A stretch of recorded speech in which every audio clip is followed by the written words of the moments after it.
Seringkali kebaikan Allah itu kita pandang dari sudutnya yang materi. Allah itu baik kalau kita punya harta yang banyak, tanah yang luas, pabrik yang di mana-mana. Sementara kalau cuma sekadar itu kebaikan Allah, terlalu sedikit orang yang mendapatkannya. Padahal kebaikan Allah tidak pernah berhenti dan meliputi seluruh makhluk yang hidup ini. Karena itu pada kesempatan jumpa sore ini, saya ingin mengajak kita melihat kebaikan-kebaikan Allah dalam bentuk yang lain. Bahwa kita diberikan harta yang banyak, itu kebaikan Allah. Diberikan tanah yang luas, itu juga kebaikan Allah. Diberikan perusahaan, pabrik di mana-mana, itu juga kebaikan Allah. Tapi tidak terbatas kepada itu. Ada kebaikan-kebaikan yang non-materi, yang malah justru itulah esensi kebaikan itu. Mari kita renungkan sebuah hadis, di mana baginda Rasul bersabda, arba'atun, man u'tiyahunna, faqad u'tiya khairat dunya wal akhirah. Ada 4 hal. Siapa yang oleh Allah diberikan keempat hal ini, sungguh dia telah diberikan kebaikan dunia dan sekaligus kebaikan akhirat. Kebaikan dunia juga kebaikan akhirat. Ini berarti belum tentu yang baik di dunia menurut kita akan berbuntut baik juga di akhirat. Tapi orang yang diberikan 4 hal ini, dia sungguh diberikan kebaikan dunia dan juga kebaikan akhirat nanti. Apa 4 perkara ini? Yang pertama, qalban syakir. Orang yang oleh Allah diberikan hati yang pandai bersyukur. Ada ungkapan, my heart is my home.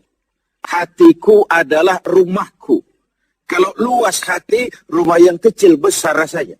Kalau sempit hati, rumah yang besar pun kecil jadinya. Kalau hati sempit, rumah pun kecil, kiamat namanya. Orang yang hatinya pandai bersyukur, bisa mensyukuri nikmat, dan dengan dia bersyukur semakin bertambah nikmat itu kepadanya. Banyak orang kaya harta tapi miskin hati. Ini gejala zaman kita sekarang.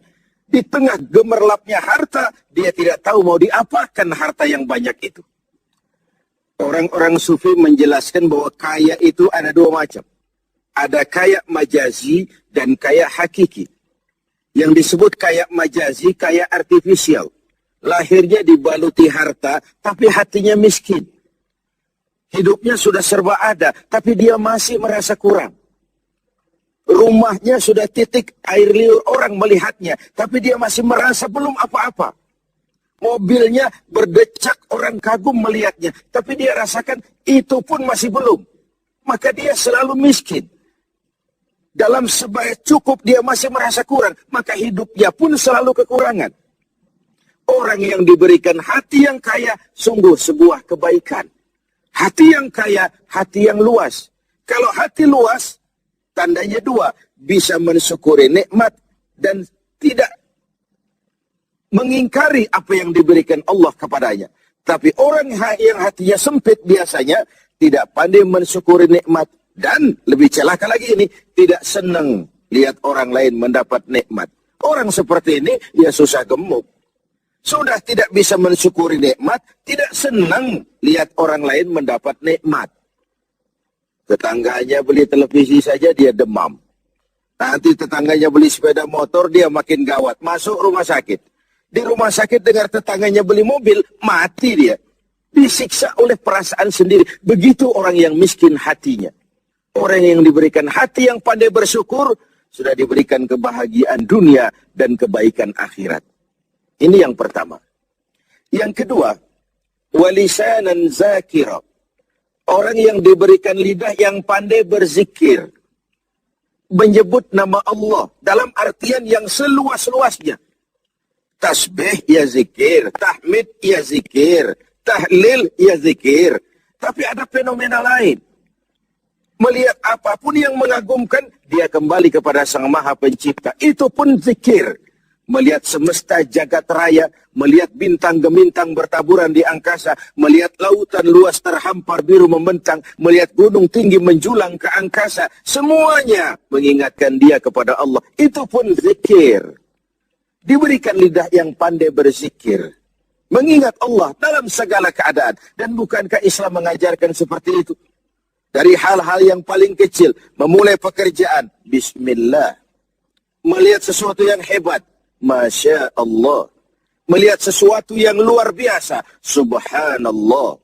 Terkejut, Astaghfirullah. Berjanji, Insya Allah. Semua dikaitkan dengan Allah. Inilah zikir itu.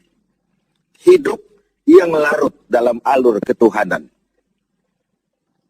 Yang ketiga, wabadanan alal bala'i sabir. Beruntung orang, diberikan kebaikan orang, kalau dia dikaruniai badan yang tegar menghadapi bencana, tegar menghadapi cobaan, kuat menghadapi tantangan. Tantangan itu penting. So, kalau tidak ada tantangan, kita akan tidur.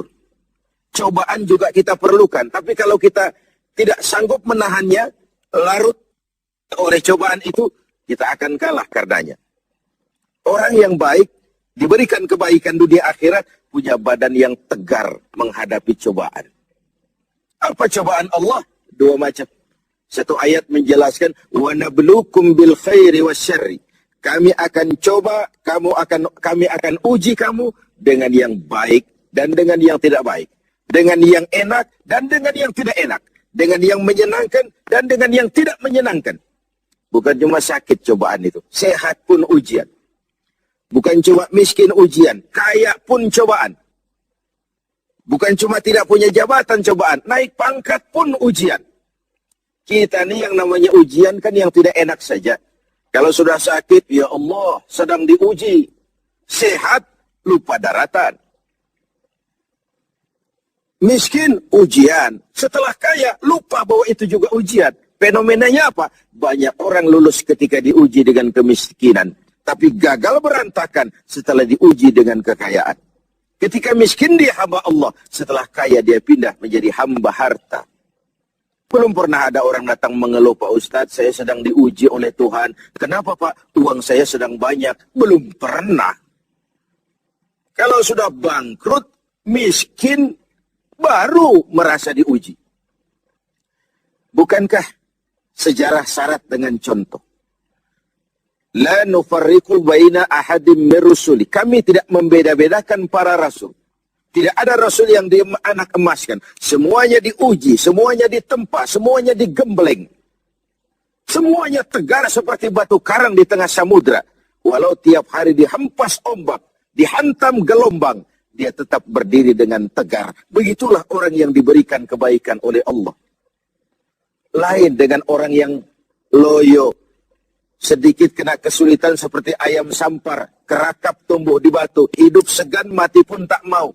Skeptis, pesimis. Apa yang bisa kita lakukan kalau dasar hidup kita sudah skeptis dan pesimis itu tadi? Hidup ini adalah cobaan. Semakin tinggi kualitas keimanan, semakin berat cobaan itu. Semakin kokoh berpegang kepada agama, semakin kuat pula cobaan datang menerpa. Yang terakhir, orang yang diberikan kebaikan dunia akhirat, wa zaujatan salihatan, diberikan istri yang salihah, pendamping. Tidak ada suami bisa sukses jadi apapun dia tanpa peran serta dan dukungan istrinya.